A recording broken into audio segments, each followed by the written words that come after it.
우리가 보는 모든 건물은요, 사실 계산된 위험과 이미 알려진 상수 사이에서 아슬아슬한 줄타기를 하고 있는 셈이에요. 오늘은 바로 고정하중이라는 확실성과 활하중 저감이라는 확률 사이에서 건물이 어떻게 보이지 않는 힘들을 다루는지 그 비밀을 한번 파헤쳐 보겠습니다. 그러니까 건물은 이 두 가지 근본적인 힘을 계속해서 다뤄야 하는 거죠. 하나는 건물에 스스로 버텨내야 하는 무게, 다른 하나는 그 안에서 살아가는 우리들의 삶의 무게. 그럼 과연 공간의 목적이 어떻게 건물의 강도를 결정하고 또 어떤 통계적인 비결이 현대 건축물을 이렇게 강하면서도 똑똑하게 만드는 걸까요? 지금부터 그 원리를 함께 알아보겠습니다. 자, 하나는 영구적인 힘, 다른 하나는 아주 일시적인 힘입니다. 보시면 왼쪽은 건물의 뼈대처럼 거의 변하지 않는 무게고요. 오른쪽은 그 안에서 살아 움직이는 모든 것, 바로 삶의 무게라고 할 수 있죠. 한쪽은 아주 정적이고 예측이 가능한 반면에 다른 한쪽은 굉장히 역동적이고 불확실해요. 이 둘은 성격이 완전히 다릅니다. 자, 먼저 고정하중부터 살펴볼게요. 이건 말 그대로 건물의 자체 무게라고 생각하시면 쉬워요. 기둥이나 바닥, 벽처럼 한번 지어지면 절대 변하지 않는 무게들이죠.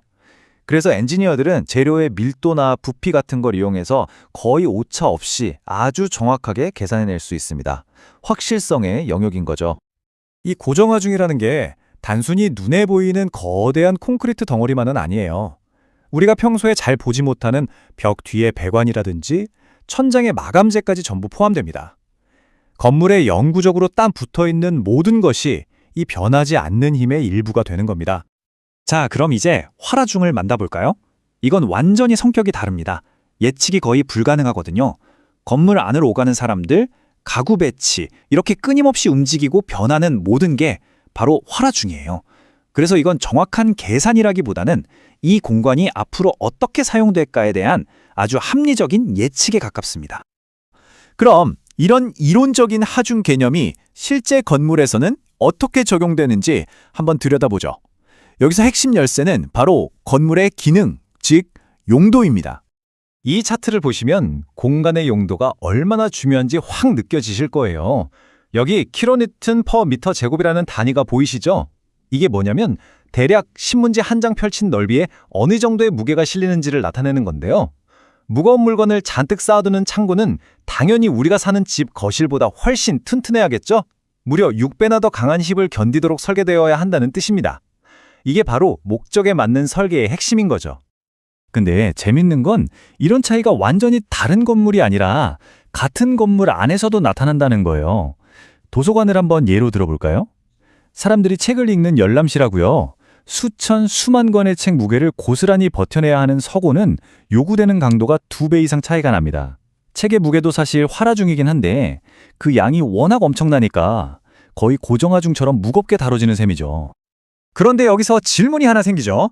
요즘 사무실들 보면 칸막이를 막 옮기면서 공간을 자유자재로 바꾸잖아요. 이런 예측 불가능한 유연성은 설계에 어떻게 반영할까요? 다행히도 건축법규에는 이런 상황에 대한 아주 현명한 해결책이 이미 마련되어 있습니다. 엔지니어들은 나중에 칸막이 위치가 바뀔 수도 있다는 가능성을 고려해서 처음부터 추가 하중을 더 견딜 수 있도록 여유분을 설계에 포함시키는 거예요.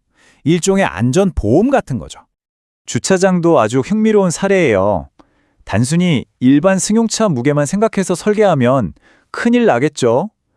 훨씬 무거운 소방차 같은 비상 차량이 들어올 수도 있다는 가능성까지 고려해야 하니까요. 그렇게 되면 주차장 구조물에 요구되는 강도는 극적으로 높아지게 됩니다. 자, 이제부터가 이번 이야기에서 어쩌면 가장 흥미로운 부분일 수 있습니다. 바로 확률을 이용한 최적화 이야기거든요. 이건 정말 기발한 공학적 해법입니다. 여러분, 한번 상상해 보세요. 아주 거대한 빌딩의 모든 사무실, 모든 복도가 단 한순간이라도 최대 인원으로 꽉 찰 가능성, 과연 있을까요? 바로 이 현실적인 질문에서 활하중 저감이라는 아주 기발한 아이디어가 시작됩니다. 통계적으로 봤을 때 아주 거대한 오피스 빌딩의 로비부터 꼭대기층 사무실까지 모든 공간이 동시에 최대 수용 인원으로 꽉 들어찰 확률, 거의 0에 가깝다는 거죠. 그리고 엔지니어들은 이 통계적인 사실을 아주 똑똑하게 활용합니다. 바로 활하중 저감이라는 개념인데요. 넓은 면적을 지지하는 기둥이나 기초를 설계할 때 모든 층의 최대 활하중을 그냥 다 더하는 게 아니라 확률을 고려해서 설계 하중을 합리적으로 조금 줄여주는 겁니다. 덕분에 불필요한 낭비 없이 훨씬 경제적인 건축이 가능해지죠. 특히 고층 빌딩으로 갈수록 그 효과는 어마어마해집니다. 자, 그럼 오늘 살펴본 내용들을 한번 정리해 볼까요? 안전하면서도 효율적인 설계의 비밀이 바로 이 안에 숨어 있습니다. 정리하자면 이렇습니다. 첫째, 모든 설계는 고정하중이라는 확실성과 활하중이라는 확률 사이에서 균형을 잡는 과정이라는 것. 둘째, 그 공간이 도서관이냐, 창고냐, 그 용도에 따라 건물의 강도가 결정된다는 점. 셋째, 소방차 같은 아주 특별한 상황까지도 미리 고려해야 한다는 것. 그리고 마지막으로 통계와 확률을 이용해서 더 경제적이고 효율적인 설계를 한다는 점입니다. 이 모든 것이 합쳐져서 지금 우리가 보는 안전하고 스마트한 건물들이 탄생하는 거죠.